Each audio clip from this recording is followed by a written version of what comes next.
I can feel it already.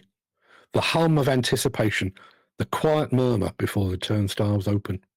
Bauma is coming, and this year it's promising to be the most technologically advanced exhibition the construction industry has ever seen.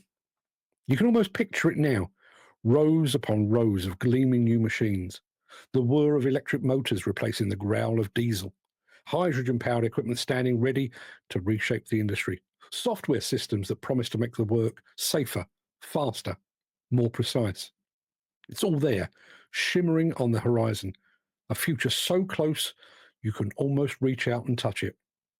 Yet I can't help but wonder, who is actually reaching for it? Because for all the excitement, for all the grand unveilings and big promises, the construction industry has never been known for its rapid embrace of the new.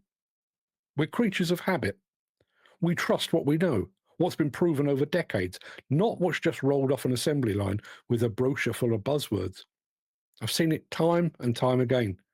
New innovations emerge and the industry nods along, impressed but cautious, like an old-timer at a job site watching a rookie fumble with a new tool. Hydrogen and electric? Sure, they're cleaner, they're quieter, they're the future. Everyone agrees. But how many contractors are ready to gamble on that future? When deadlines are tight and margins are tight as steel, who's going to take a chance on a machine that doesn't have a decades-long track record? It's easy to get swept up in the spectacle of innovation. But when the dust settles, we go back to what we know.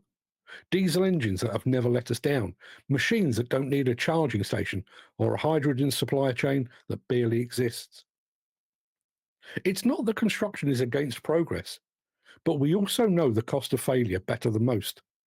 Regardless of the technology baked into it, a brand new piece of equipment that turns out to be unreliable isn't just an inconvenience, it's a potential disaster.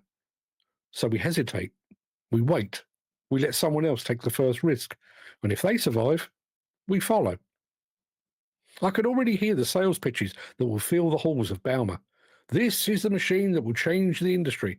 This software will revolutionize safety. This is the future of construction. And I believe them, at least in theory. But there's a difference between showcasing a new technology at an exhibition and proving its worth on a muddy, high-pressure job site where failure isn't an option. Look at autonomous equipment. It's been talked about for years, but how many sites are truly running without human operators? How many construction businesses are actually investing in it beyond a handful of mining projects? The idea is great, the technology is real, but the leap from concept to industry standard is wider than most people think. Then there's the question of infrastructure. It's one thing to build an electric excavator, but it's another to ensure that job sites are equipped to charge it efficiently. It's one thing to manufacture a hydrogen-powered machinery, but another to develop the supply chain that makes fuel access seamless. The technology is ahead of the infrastructure in many cases, and until the two align, adoption will remain slow. And let's not forget the workforce. Operators, foremen, site managers who have spent decades working with traditional equipment. It's not just about learning to push different buttons. It's about retraining an entire industry to trust new ways of working. How many businesses are willing to invest in that level of training? How many workers want to step away from their tried and true methods to adapt to an uncertain future? Change doesn't just happen because a product exists. It happens when people are willing to embrace it. With all that being said, I can't shake the feeling that this time we might be at a real turning point. The push for sustainability is stronger than ever.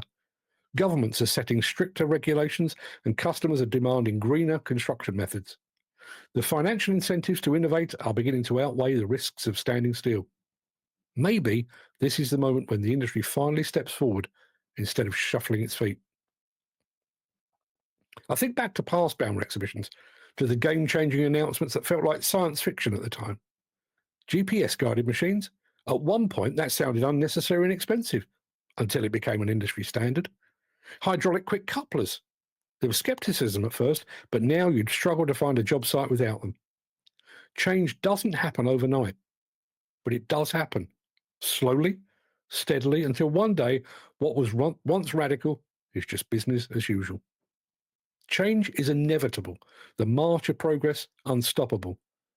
Those that are currently choosing to sit on the technology fence look increasingly like King Canute, attempting to turn back the tide. So maybe this time will be different. Maybe this will be the year the industry doesn't just admire innovation from a distance, but actually engages with it, embraces it. Maybe contractors will leave Bauma not just with business cards and brochures, but with real plans to integrate new technology into their fleets, their workflows, and their mindsets. And maybe, just maybe, we'll stop waiting for the future and start building it instead.